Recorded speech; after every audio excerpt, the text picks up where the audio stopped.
just want to start by asking you what the Department of Agriculture is doing to bring beef prices down for Americans. Well, first of all, Jackie, it's so great to be on with you again. Thank you so much for having me. Listen, what we are facing in America today is the direct result of a war on cattle by the previous administration. Frankly, a war on agriculture and a war on farming in general. When you've got a prior administration that is basically blaming cattle for their crazy climate agenda. With the midterms approaching, how do you see this playing out? Is food affordability really becoming a test of whether the Trump administration can deliver on its economic promises? Under Joe Biden, the cost of food went up almost 25%. I mean, this is what we're battling against right now. And remember, we did not get here in a day, that we were left with a mess. Even though the debt is too high, even though we inherited this debt bomb from the Biden administration, we actually do have a plan to get the economy growing faster than the debt, and that's the most important thing. The issue that we've had under the Biden administration and what we're still kind of dealing with is that the debt was growing faster than American GDP. That's the problem. That's something that we're certainly fixing every single day in the Trump administration. But you know, even though the media doesn't cover this, I'm glad you're asking this question, because Scott Bessent is very much on top of it. He knows it's a problem, and he's got the president's empowerment to do something about it. Everything he just said is wrong. Again, these people keep borrowing from like Star Wars 8. Everything he's saying is wrong, Willie. I mean, we're 19 months into the second Trump administration, and they're still blaming Joe Biden. And first of all, war on cows? Really? You're going to blame a war on cows for the fact that tariff policies and all the other horrific policies that are being put in place continue to cost groceries, make groceries spike, continue to make rent spike? Willie, just on the last issue about debt and on deficits, I actually do know something about this. I don't know if I told you. I was in Congress. We balanced the budget 4 years in a row, the only Congress that have done that in 100 years. Let me just tell you, Donald Trump, in his first term, before Joe Biden was president, before Joe Biden stepped into the Oval Office, he oversaw deficits spiking a record number, 317%. Deficits went up from the beginning of his term to the end of his term, 317%. That increase from Obama.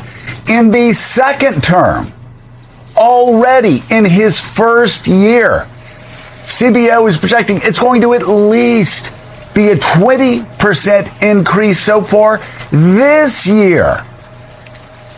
During Biden's final year, deficits were actually going down. Now, once again, they're going up. So there are three things they cannot deny, Willie.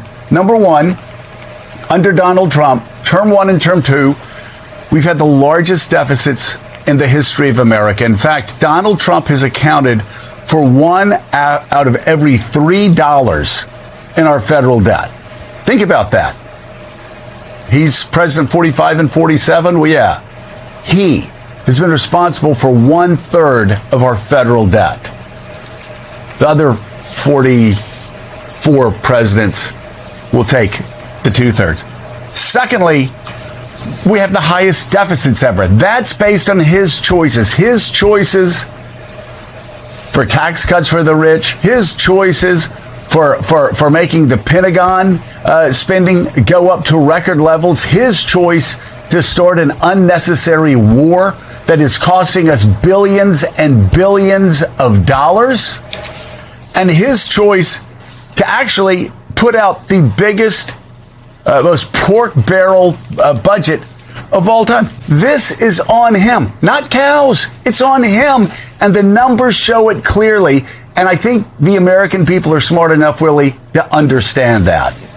But yeah, they can count. They know it's been almost 2 years since Joe Biden was in power, 19 months. They know that the debt has gone up over the last year or so, $1 trillion every 5 months. Think about that. It was $1 trillion less in March. It was $1 trillion less than that in October. $1 trillion every 5 months. And you touched exactly on the farmer question. Farmers are really upset, not about the Green New Deal, which, by the way, never passed. They're blaming the Green New Deal that did not become law. It's a theoretical concept from members of the Democratic Party. Blaming that.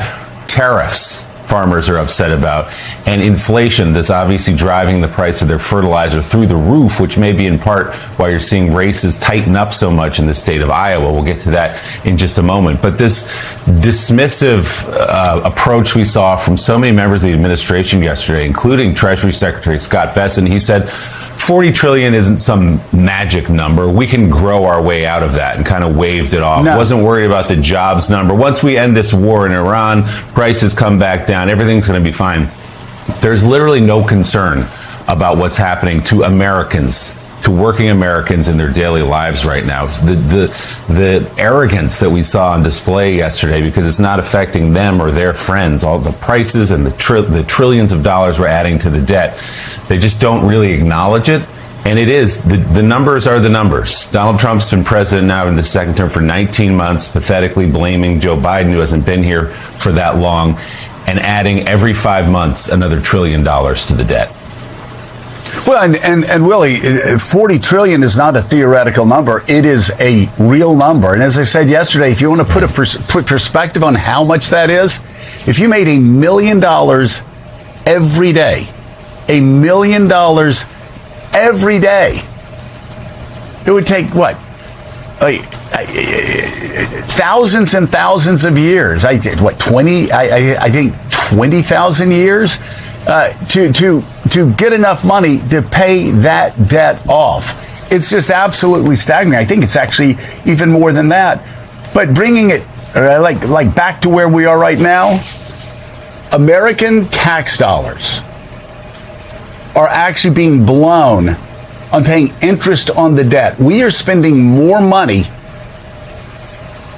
paying for Washington's debt that's been juiced by Donald Trump, and truthfully, all presidents this century, but especially Donald Trump. I'll just say again, when I left Congress in 2001, we had a $155 billion surplus. So all these people running and going, oh, it can't be done, it can't be done. That's what people said when I first ran. It can be done. But they have absolutely no will. They want to spend more on everything. They make no choices at all. And it is the U.S. tax dollar that ends up being left with the bill, the interest payment. So we're paying more to service our debt than we are defending our country. And when you spend more, when any country spends more historically on debt service than on defending their country, well, that's the beginning of the end. Washington better get serious soon, because Donald Trump and Scott Bessent and this administration and